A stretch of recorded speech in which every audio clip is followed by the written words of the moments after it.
자, 오늘은 매직 세팅 펌을 할 건데요. 기본적으로 머리 숱이나 뭐 이런 거는 굉장히 좋으세요. 그렇지만 이제 곱슬기가 꽤 있어요. 생각보다 안쪽에 보시면 이렇게 곱슬기가 좀 나와 있고 머리가 지금 손상이 꽤 있는 상태고, 그 곱슬기는 완벽하게 잡아주고, 이제 끝쪽에서는 이제 자연스럽게 이제 드라이한 것 같이 깔끔한 그런 컬을 뽑아낼 거예요. 기본적으로 이제 곱슬기가 좀 있으신 분들 같은 경우는 컬이 너무 올라가 버리면 곱슬기하고 웨이브하고 같이 일어나 버리거든요. 그러면 머리가 굉장히 부스스해져요. 커트선은 커트선대로 안 보이고 부스스하기만 하고, 이제 곱슬기는 곱슬기대로 안 잡히고 웨이브는 웨이브대로 안 사는 그런 이제 불상사가 발생을 하기 때문에, 이제 위에 쪽 곱슬기는 볼륨 매직으로 깔끔하게 잡아내고, 끝에는 C컬과 S컬을 섞어서 이제 CS컬 펌으로 좀 깔끔한 컬을 해보겠습니다. 자, 열 펌에서 사실 가장 중요한 거는 연화예요. 머리를 웨이브를 마는 것도 아니고 열철에 열을 주는 것보다 더 중요한 게 연화거든요. 이 과정에서 실패를 했을 때 모발에 손상이 많이 오는 거고, 또 이제 펌의 결과물이 좋지 않겠죠. 그래서 이제 연화할 때는 사실 신중하게 해야 됩니다. 이제 지금 같은 경우는 이제 그 상한 부분과 이제 새로 자라난 부분에 이제 좀 차이가 있어요. 손상도가 꽤 차이가 나는 편이어서 이제 같은 약을 쓰기보다는 이제 곱슬기를 잡아주는 약을 따로 쓰고, 이제 손상된 부분에 더 이상 모발이 손상이 되지 않도록 해줄 수 있는 펌제를 따로 해서 두 가지를 쓰는 거예요.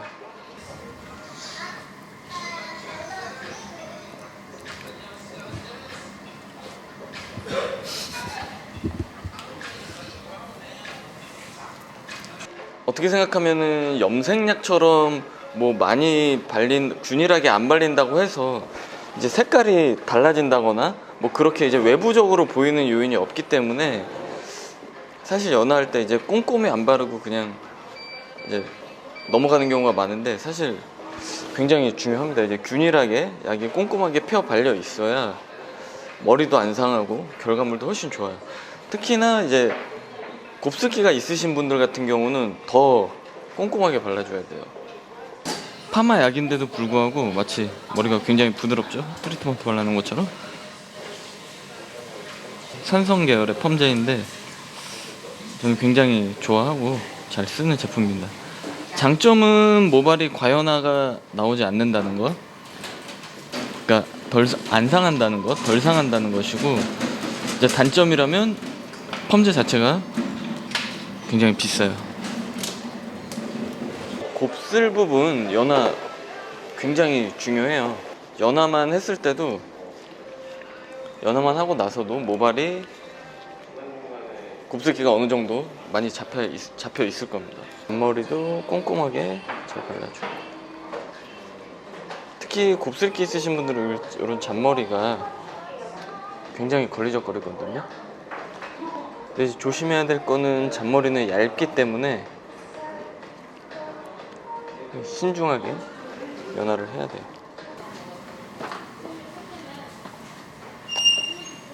자, 지금 연화가 끝난 상황인데 곱슬기는 정리가 되고 끝쪽에 남아있던 컬은 풀렸죠? 정리를 시켜 놓은 거예요. 머리 말리고 볼게요.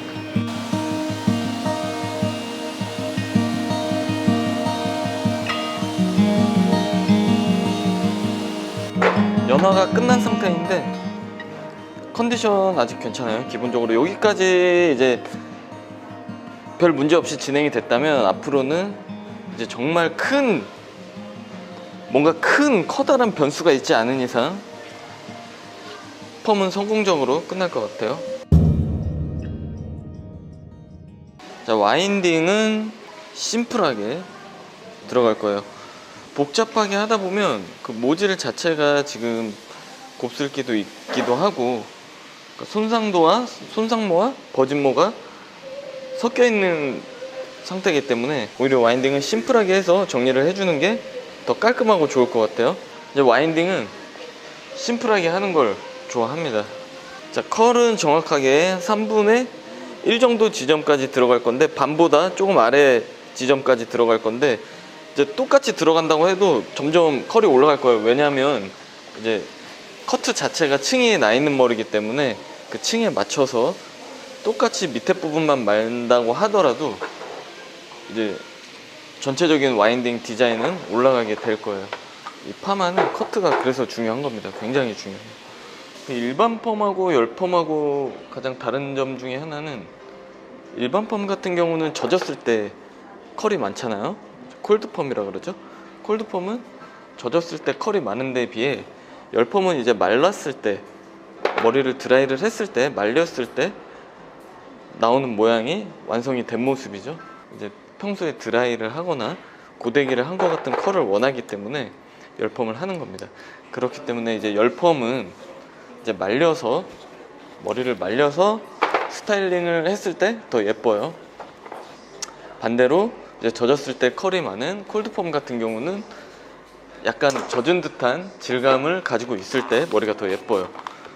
긴 머리나 곱슬기가 있으신 분들한테는 열펌이 압도적으로 유리해요. 곱슬기와 컬이 만나서 갈피를 못 잡으면 컬은 컬대로 안 나오고 머리는 머리대로 부시시해지는 그런 아주 최악의 경우가 발생을 할 수도 있어요.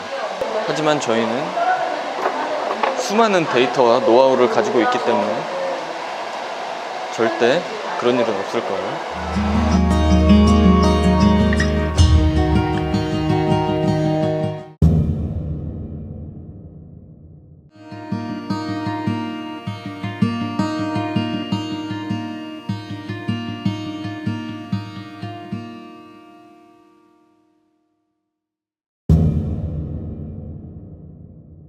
중화가 끝나고 머리만 헹궈내면은 마무리예요.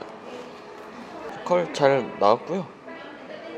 헹궈내면 이게 조금 늘어지면서 제대로 자리를 잡을 것 같아요. 지금 이제 샴푸까지 하고 나왔는데, 지금 보시면 컬이 아주 잘 나왔어요. 굉장히 굵은 컬이에요. 지금 굉장히 굵은 컬이고, 이거를 말리게 되면 얘네가 더 아마 굵어질 거예요. 보시면 컬 잘 나와 있죠? 그리고 위쪽에 곱슬 부분 깔끔하게 정리가 되어 있습니다.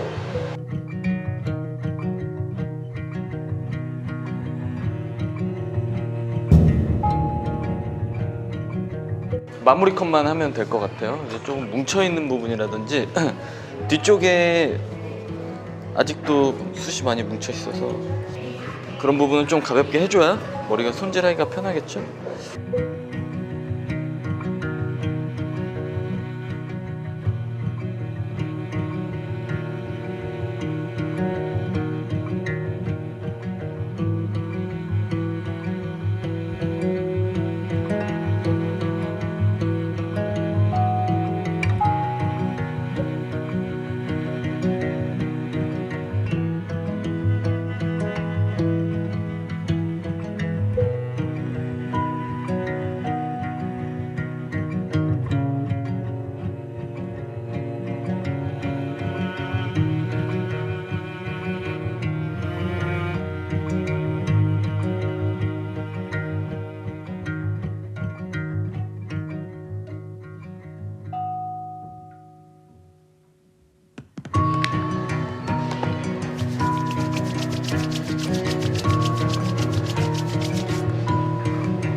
자, 오늘 매직 세팅 펌 좀 어려운 머리였는데 그래도 잘 나왔어요.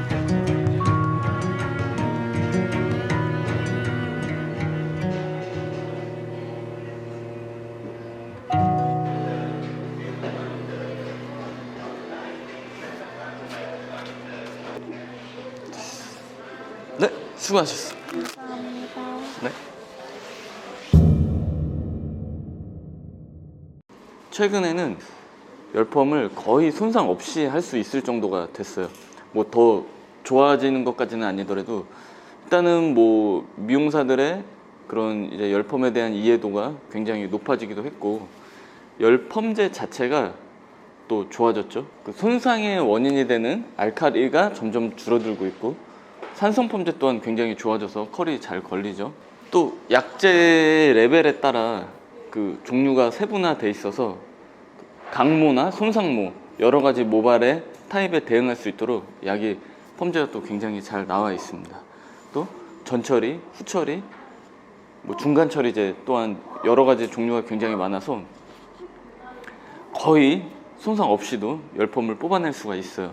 강한 모질을 가지고 있는 그런 동양 분들의 그런 모질에는 사실 열펌이 굉장히 잘 맞고 결과가 좋습니다. 부시시해지지도 않고 깔끔한 컬을 만들어낼 수 있기 때문이죠. 충분히 헤어 디자이너와 소통을 하시고 진행을 하면 헤어를 손질하는 데 있어서 아마 편안함을 느끼실 거예요. 오늘은 여기까지 하겠습니다.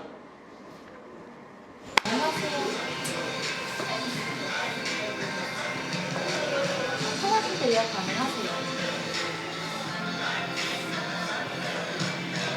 감사합니다. 수고하세요. 안녕히 계세요. 네, 감사합니다.